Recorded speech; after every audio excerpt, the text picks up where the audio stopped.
Mesquita abre o guarda-chuva aí.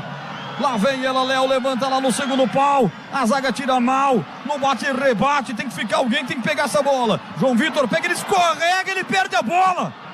Lá vem Velo Clube na grande área. O chute é gol. É mais que merecido. Gol do Velo. Preciso nem narrar esse gol. Todo mundo sabia que ia sair o gol do Velo Clube aqui. E tem que comemorar mesmo. Vergonhoso que o Guarani faz na reta final. Gol do Velo Clube! Na marca de 51 minutos. Merecido demais. Explode o torcedor do Velo em Campinas. Eu não vi nem quem foi. Empata o Velo Clube. Coisa mais cantada, mais manjada era saber que o Guarani queria que o Velo empatasse. Não tem outra explicação. O cara pega a bola lá pelo lado esquerdo, ele escorrega, não tá nem chovendo.